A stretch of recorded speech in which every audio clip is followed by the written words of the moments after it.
We are looking at hiring talents versus emotional hiring for SMEs. And I'll look at 4 specific things this morning. Emotional hiring, what is this? Hiring talents, hiring strategies, and hiring processes.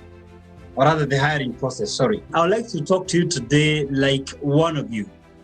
I don't want to speak to you as a trainer. Today, I want to speak to you as one of you. So I'm going to use an example of our business. I'm in training, and I'm going to use beauty and hair salons business. I'm the sole investor there. It's Mercy's business.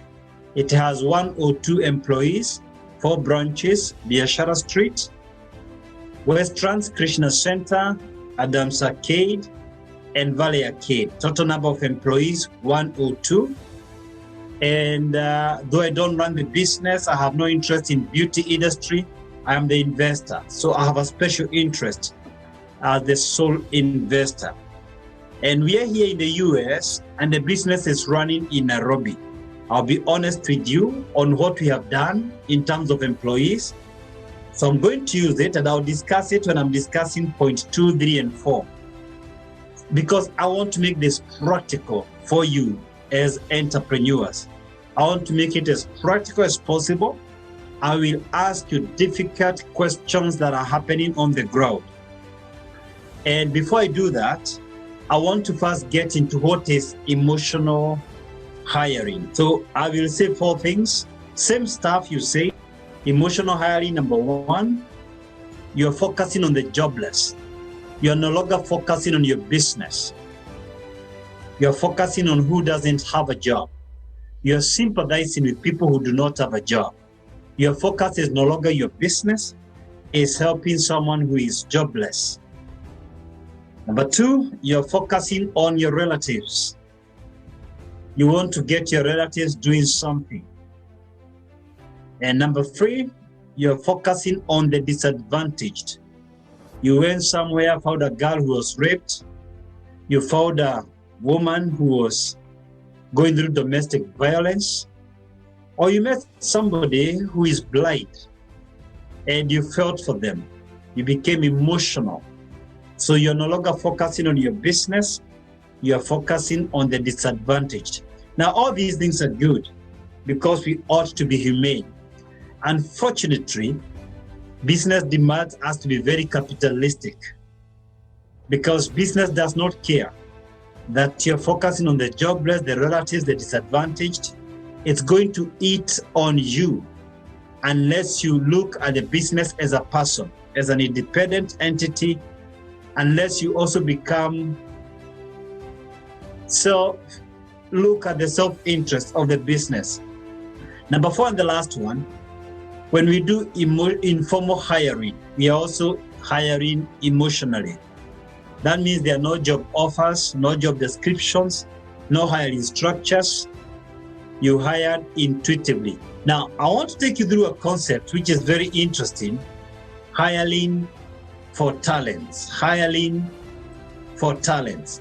The truth is, Fraser, or even Usain Bolt, they are very talented, but they train a lot.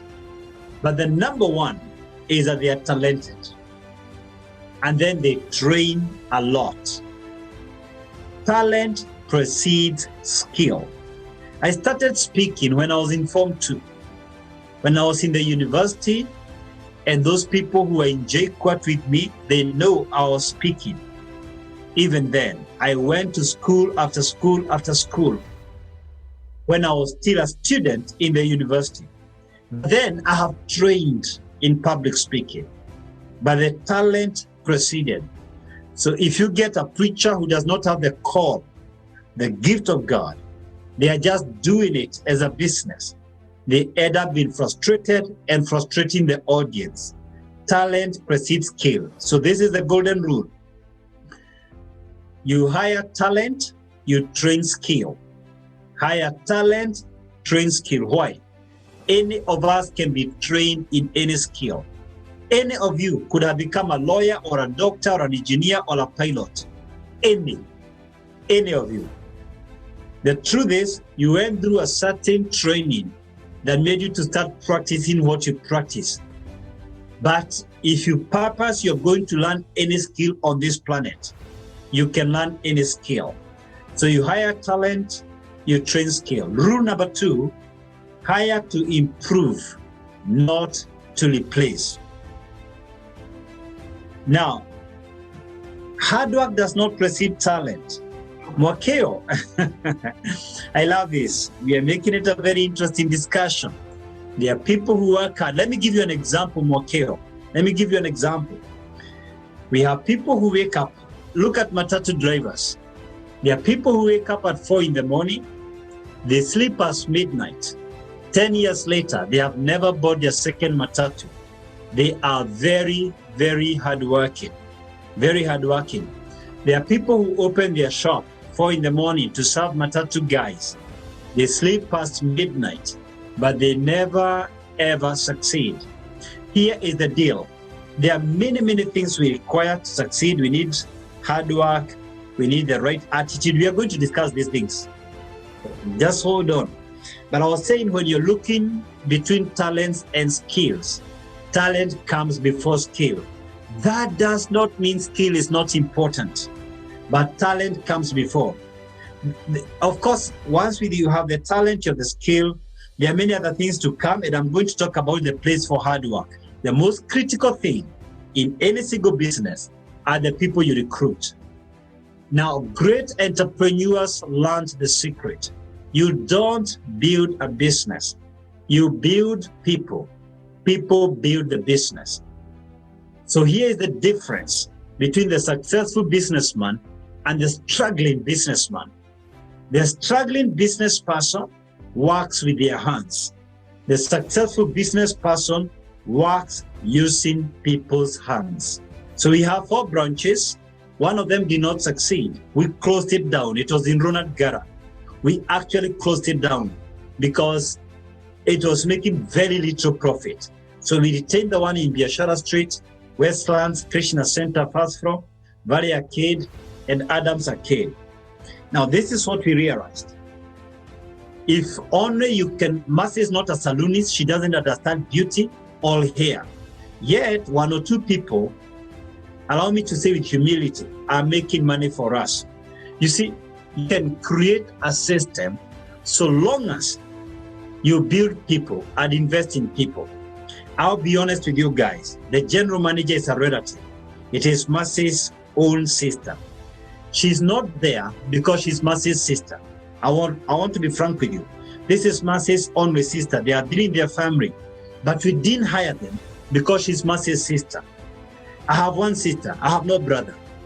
My sister is a senior nurse. But even if my sister was jobless, we couldn't hire her. Mercy's brother has asked us for a chance to work in Topless. We cannot hire him. Mercy's only brother, we cannot hire him in that business. My only sister, even if she was jobless, she cannot work there.